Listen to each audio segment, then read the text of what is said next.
Il existe 3 types d'esprits dans le monde qui travaillent avec les hommes sur terre. Il y a l'esprit de l'erreur qui travaille avec les francs-maçons et les féticheurs. Il y a l'esprit du monde qui travaille avec les philosophes et les scientifiques. Il y a l'esprit de Dieu qui travaille avec les apôtres, les prophètes et les saints. En cette génération, beaucoup des hommes de Dieu ont choisi de travailler avec l'esprit du monde. Voilà pourquoi il y a du désordre dans l'Église. Or nous n'avons pas reçu l'esprit du monde, mais l'esprit qui vient de Dieu, afin que nous connaissions les choses que Dieu nous a données par sa grâce. Et nous en parlons non avec des discours qu'enseigne la sagesse humaine, mais avec ce qu'enseigne l'esprit, employant un langage spirituel pour les choses spirituelles. Mais l'homme animal ne reçoit pas les choses de l'esprit de Dieu, car elles sont une folie pour lui. Et il ne peut les connaître parce que c'est spirituellement qu'on en juge. L'homme spirituel, au contraire, juge de tout, et il n'est lui-même jugé par personne, car qui a connu la pensée du Seigneur pour l'instruire? Or nous avons la pensée de Christ. Sachez aujourd'hui que chaque esprit a un langage, et c'est par le langage que tu parles que nous connaissons lequel des esprits travaille avec toi. Et l'esprit du monde parle le langage du monde, l'esprit de l'erreur parle le langage barbare, l'esprit de Dieu parle le langage spirituel, qu'on appelle la langue des anges et de Dieu. Et cette langue n'utilise pas les lettres alphabétiques du monde. L'esprit du monde parle le langage du monde, c'est-à-dire les diverses langues. Vous remarquerez que certaines langues utilisent les mêmes sons alphabétiques de la langue des hommes, comme par exemple l'arabe, et d'autres utilisent les mêmes lettres alphabétiques de la langue du monde.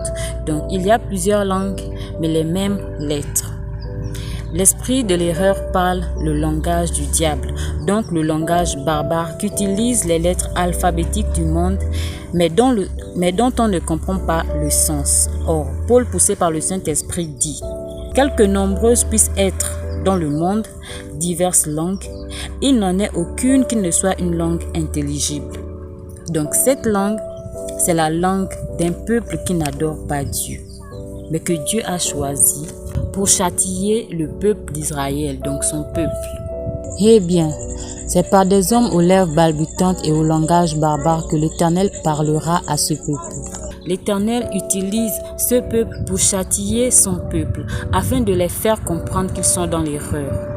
Parce que le peuple de Dieu ne marchait plus dans la justice, la droiture et la vérité. Alors, plus loin dans les Écritures d'Ésaïe, il y a cette promesse faite au peuple d'Israël, au peuple de Dieu qui reviendra au droit chemin.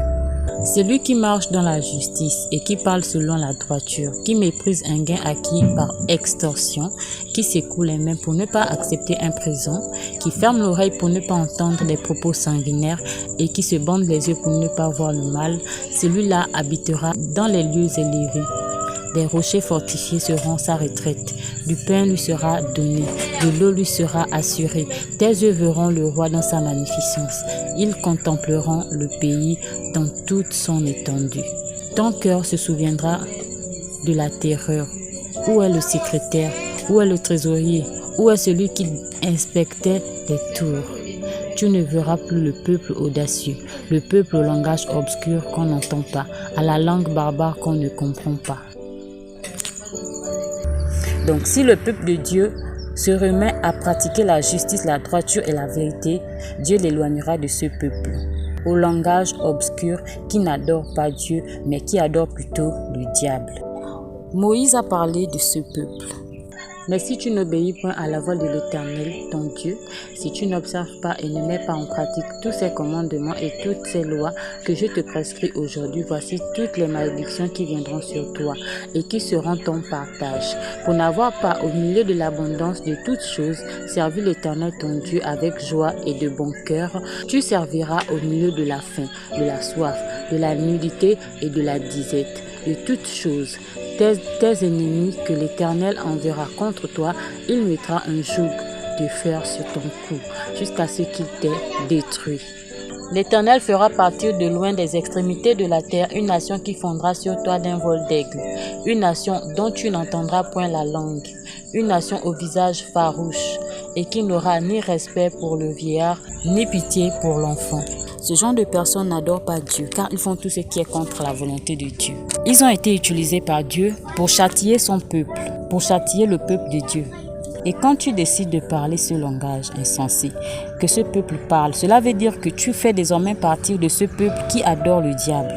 Donc Dieu envoie un peuple pour te châtier parce que tu es dans l'erreur et toi tu décides de faire partie de ce peuple qui n'adore pas Dieu. Au lieu de te remettre dans la droiture, tu t'enfonces encore dans l'erreur par manque de connaissance. Et tu conseilles cette langue insensée aux fidèles qui finissent eux aussi par s'enfoncer dans l'erreur par manque de connaissance. N'oubliez pas qu'Adam et Ève ont été détruits par manque de connaissance. Et aujourd'hui, l'Église est détruite par manque de connaissance. Et c'est l'une des raisons pour laquelle l'Éternel Dieu a dit « Mon peuple est détruit parce qu'il lui manque la connaissance ». S'il te manque la connaissance, cela prouve que tu ne travailles pas avec l'Esprit de Dieu, mais plutôt avec l'Esprit du monde. Et comme le monde appartient maintenant au diable, alors l'esprit de l'erreur et l'esprit du monde se sont associés, car ils ont un seul maître, le diable. Voilà pourquoi Dieu le Père a anéanti l'intelligence des scientifiques et il a détruit la sagesse des philosophes afin qu'ils ne connaissent plus Dieu et qu'ils doutent de l'existence de Dieu. Aussi, il est écrit « Je détruirai la sagesse des sages et j'anéantirai l'intelligence des intelligents ». Et c'est d'eux que Jésus-Christ parle. Dans la parabole du semeur, ils sont la partie de la semence qui est tombée au milieu des épines. Et les épines crurent avec elle et les étouffèrent.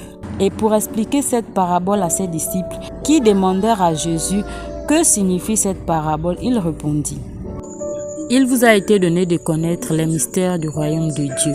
Mais pour les autres, cela leur est dit en parabole, afin qu'en voyant ils ne voient point et qu'en entendant ils ne comprennent point. » Donc, cette langue insensée ne peut pas être la langue de Dieu et des anges, car Dieu n'est pas insensé comme cette langue. Or, la langue de Dieu a un sens, car la Bible dit que commencement, toute la terre avait une seule langue et les mêmes mots. Cela veut dire que tous les cieux aussi, en dehors de la terre, avaient aussi une seule langue. C'est la langue spirituelle qui utilise les signes.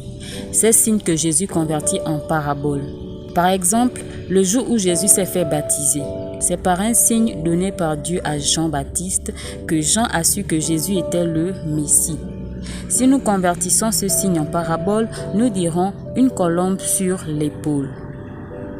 Et Dieu le Père lui-même a traduit ce signe en disant « Celui-ci est mon fils bien-aimé ».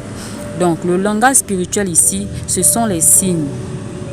Et Jésus convertit ces signes en paraboles et les traduit au peuple en les donnant les significations. Comme la parabole du semeur, Jésus-Christ a assisté un homme qui s'aimait et par cet homme, Dieu le Père l'enseignait ce qu'il devait enseigner à ses disciples. Alors, Jésus a converti cette scène en parabole avec les mots de la langue des hommes et il les donna la signification de ceci.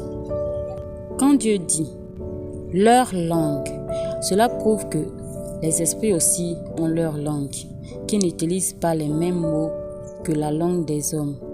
Et la Bible précise bien que toute la terre avait une seule langue et les mêmes mots. Et lorsque l'Éternel et les anges ont confondu la langue des hommes, c'est-à-dire qu'ils ont multiplié la langue des hommes en plusieurs langues et avec les mêmes mots. Et le monde parlait diverses langues. Donc c'est l'esprit du monde qui parle diverses langues. Et cet esprit vient de Dieu, car c'est cet esprit que Dieu a donné aux scientifiques et aux philosophes afin qu'ils puissent inventer et fabriquer des ouvrages. Et le premier scientifique, c'est Bézalil. Le premier philosophe, c'est Oholiab. C'est ce que dit la Bible dans Exode 31, 1 à 18. Ce qui prouve que Bézalil est un scientifique, c'est parce que Dieu l'avait donné le pouvoir d'inventer les ouvrages à travers l'intelligence du monde que Dieu l'avait donné. Et c'est avec l'intelligence que Dieu a créé. Dieu créa premièrement la sagesse pour lui servir d'aide. Et ici, l'aide que Dieu donna à Bézalil, c'est Oholiab, qui représente la sagesse du monde. Donc, un philosophe. C'est là l'origine de l'esprit du monde qui travaille avec les scientifiques et les philosophes, qui possède l'intelligence et la sagesse du monde. Cette intelligence et cette sagesse qui ont été anéanties par Dieu depuis que le diable est descendu dans le monde. Car l'esprit du monde s'est associé à l'esprit de l'erreur. Donc, les scientifiques et les philosophes, au lieu d'observer les sabbats comme Dieu les avait ordonnés, ils sont allés adorer le diable. Et aujourd'hui, les scientifiques et les philosophes ne croient plus en l'existence de Dieu et ils ne connaissent plus Dieu. Parce qu'ils sont tous dans l'erreur. Or, si les scientifiques et les philosophes craignaient Dieu et observaient ses sabbats, ils auront été appelés les disciples. Car c'est aux disciples de Moïse que Dieu donna la sagesse et l'intelligence de ce monde. Et à Moïse le prophète, Dieu l'avait donné la sagesse spirituelle, donc la sagesse de Dieu. En cette génération, les pasteurs qui exercent dans l'Église, ce sont des scientifiques et des philosophes qui craignent Dieu et observent le sabbat. Mais ils ne connaissent pas Dieu. Ils sont des disciples de Jésus. Et Jésus-Christ dit qu'il a établi les disciples hors de l'Église pour aller annoncer, donc évangéliser. Les disciples de Jésus sont les ouvriers de Jésus. Ces ouvriers reçoivent leur salaire en demandant tout ce qu'ils veulent à Dieu au nom de Jésus. Et le seul commandement que les ouvriers de Jésus observent, c'est le commandement que Jésus les a donné. Aime ton prochain comme toi-même.